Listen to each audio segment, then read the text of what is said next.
Jumpa kembali di Chelsea TV Indonesia. Kali ini Chelsea TV Indonesia akan mengabarkan secara spesial untuk kalian tentang berita terupdate seputar Chelsea yang tentunya tidak boleh kalian lewatkan. So, pastikan tonton sampai selesai ya Blues.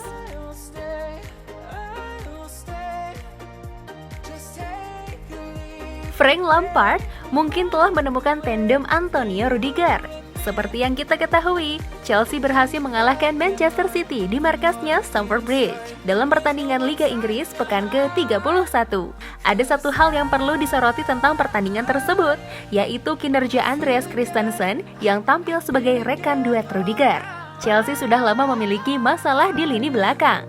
Sampai hari ini bahkan Lampard belum menemukan pasangan bek tengah terbaiknya karena dia selalu memasang pemain yang berbeda dalam setiap pertandingan. Mungkin ada nama-nama pemain yang sebenarnya cukup menjanjikan pada awal-awal musim, seperti Fikayo Tomori yang sudah tampil lebih dari 1000 menit di Liga Premier dengan total menjadi starter sebanyak 15 kali.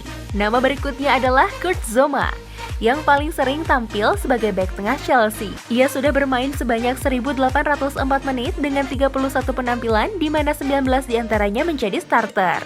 Hanya saja, Tomori harus bersaing lagi karena Antonio Rudiger telah sembuh dari cedera. Lampard juga belum percaya sepenuhnya kepada Zouma, terutama untuk pertandingan-pertandingan besar seperti misalnya pada babak 16 besar Liga Champions. Meskipun akhirnya kalah, Lampard tampaknya lebih percaya kepada pasangan Rudiger dan Christensen di jantung pertahanan. Dan tampaknya penampilan duo tersebut semakin baik. Mereka memang belum sempurna ketika melawan Aston Villa, karena lawan masih memiliki 4 tendangan ke arah gawang Kepa Arrizabalaga. Meskipun sering dikacaukan di dalam kotak penalti, setidaknya pasangan ini mampu menjaga garis belakang lebih terorganisir. Hal tersebut tidak membuat Lampard hilang kepercayaan kepada mereka.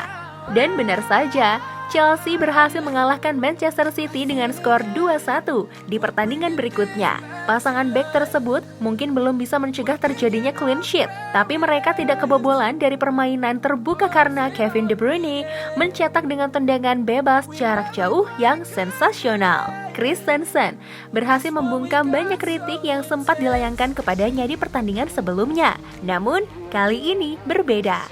Penampilan individunya sangat kuat dan rapi. Christensen bahkan memiliki akurasi umpan sebesar 93%. Sedangkan untuk tandemnya Rudiger, secara keseluruhan telah menunjukkan kesadaran posisi yang baik sehingga mampu meredam banyak ancaman ketika Manchester City beraksi. Gawang Kepa pun juga terlihat aman. Ia hanya melakukan penyelamatan 1 kali saja, karena City cuma berhasil melakukan 2 tembakan tepat sasaran. Artinya, Lampard mungkin telah menemukan formasi bek tengah terbaiknya saat ini. Namun demikian, bukan berarti Fikayo Tomori dan Kurt Zouma hilang kesempatan. Premier League masih cukup panjang, rotasi dan bahaya cedera masih sangat mungkin terjadi. Namun, jika tim London Barat dapat mempertahankan standar yang mereka terapkan melawan City, siapapun pasangannya pasti tidaklah masalah. Setujukah Blues?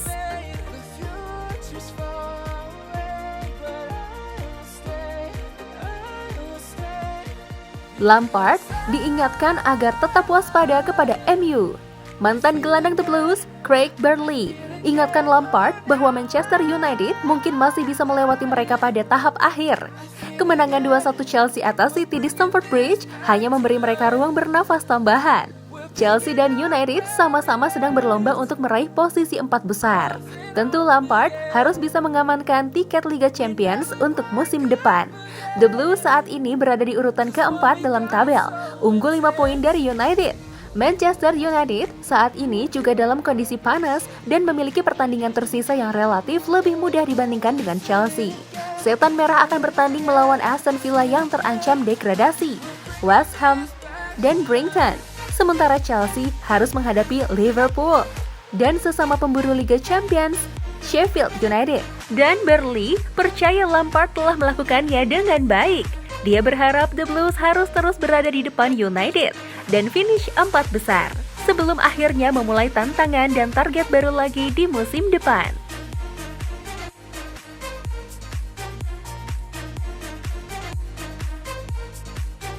Rincian kontrak Timo Werner dengan Chelsea. Para penggemar Chelsea tentu sangat gembira dengan kedatangan Timo Werner. Terlebih lagi, striker Jerman tersebut sedang dalam kondisi on fire di musim ini. Ia berhasil mencetak 26 gol dan 8 assist hanya dalam 33 pertandingan di Bundesliga. Detail rincian kontrak Timo Werner pun kini sudah terungkap. Chelsea kabarnya rela merogoh kocek sebesar 49 juta pound sterling untuk mengaktifkan klausul pembebasan Werner di RB Leipzig. Menurut laporan Bild Germany, Werner akan menerima gaji tahunan sebesar 14 juta pound sterling di Chelsea. Angka tersebut setara dengan 270.000 pound sterling per minggu atau 38.500 pound sterling per hari. Selain itu, Werner juga masih akan menerima bonus lagi sebesar 10 juta pound sterling. Artinya, Werner akan menjadi pemain dengan gaji tertinggi kedua di Chelsea setelah N'Golo Kante yang mendapatkan gaji sebesar 290.000 pound sterling per minggu.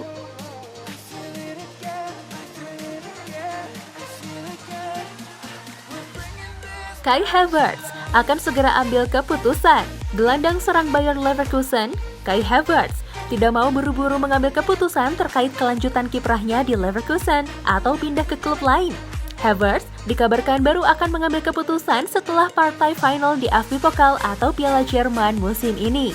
Nantinya setelah tampil di partai final di AFC Pokal, pemain berusia 20 tahun itu baru akan bertemu dengan manajer Bayer Leverkusen untuk membahas kelanjutan kiprahnya dan soal ketertarikan sejumlah klub besar Eropa. Keberhasilan mengantarkan Leverkusen ke partai puncak di AFC Pokal merupakan salah satu prestasi Havertz pada musim ini. Alumni tim junior Bayer Leverkusen itu juga mampu menarik minat klub-klub besar Eropa setelah mampu menorehkan performa impresif dengan menyumbang 16 gol dan 9 assist dari 41 laga di semua ajang pada musim ini. Diyakini Bayern Munich dan Chelsea sedang berjuang untuk mendapatkan tanda tangan Havertz, meskipun Lampard sempat menepis kabar ini.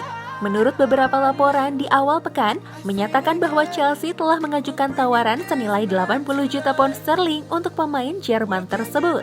Di sisi lain, Leverkusen sebenarnya masih berharap bisa mempertahankan Havertz. Terlebih, Havertz masih memiliki kontrak hingga 2022.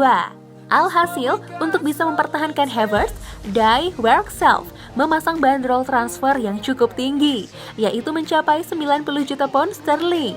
Bandrol transfer inilah yang membuat sejumlah klub mulai berpikir ulang.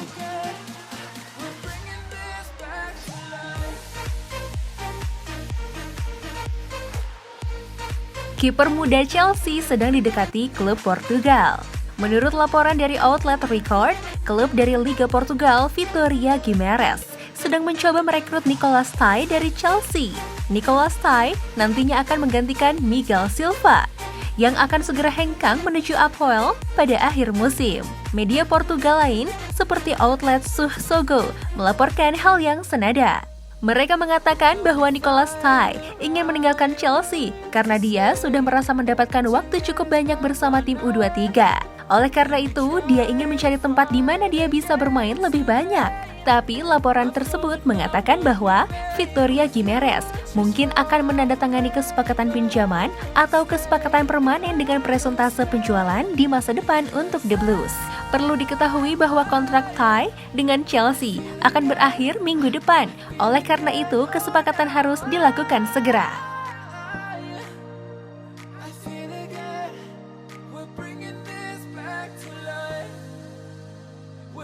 Biaya total agen pemain di Premier League untuk musim 2019-2020.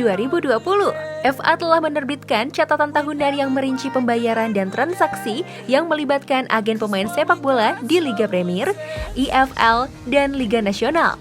Klub-klub Premier League ternyata membayar dengan total lebih dari 263 juta pound sterling hanya kepada agen pemain sepanjang musim 2019-2020. Liverpool menjadi klub dengan pengeluaran tertinggi untuk agen dengan membayar 30,3 juta pound sterling. Selanjutnya diikuti Manchester City dengan 29 juta pound sterling. Kemudian Manchester United di peringkat ketiga dengan 27,6 juta pound sterling. Serta posisi keempat ditempati Chelsea dengan 26,2 juta pound sterling. Sedangkan untuk pengeluaran terendah dicatatkan oleh Burnley yang hanya membayarkan 3,9 juta pound sterling untuk agen pemain. Berikut ini adalah catatan lengkapnya.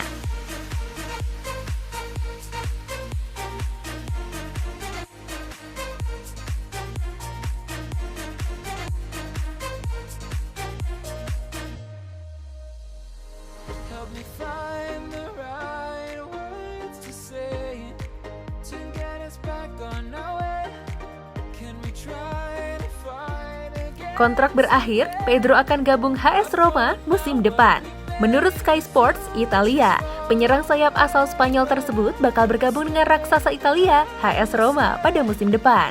Pedro bakal bergabung dengan AS Roma setelah kontraknya bersama Chelsea berakhir. Pemain berusia 32 tahun tersebut telah menandatangani kontrak 2 tahun senilai 50.000 pound sterling per pekan dengan I Giallorossi, di mana mereka memiliki opsi untuk memperpanjang kontrak lagi selama 1 tahun.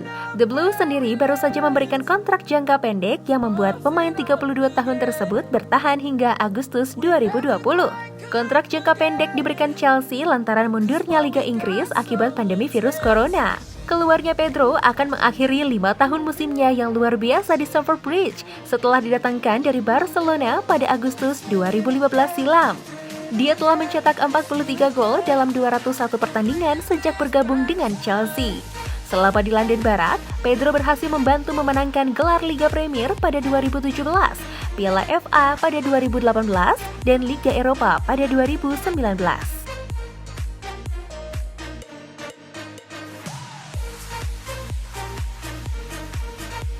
Itulah tadi beberapa berita terhangat minggu ini yang berkaitan dengan Chelsea. Bagaimana tanggapan kalian tentang berita-berita tadi, Blues? Buat kamu yang mau request, mau dibahasin sesuatu, atau mau diskusi, silahkan komen-komen di bawah ya. Jangan lupa like, share, dan nyalakan lonceng notifikasi supaya kalian gak ketinggalan berita terupdate dari Chelsea TV Indonesia. As always, I'll see you in the next video. Stay safe everyone!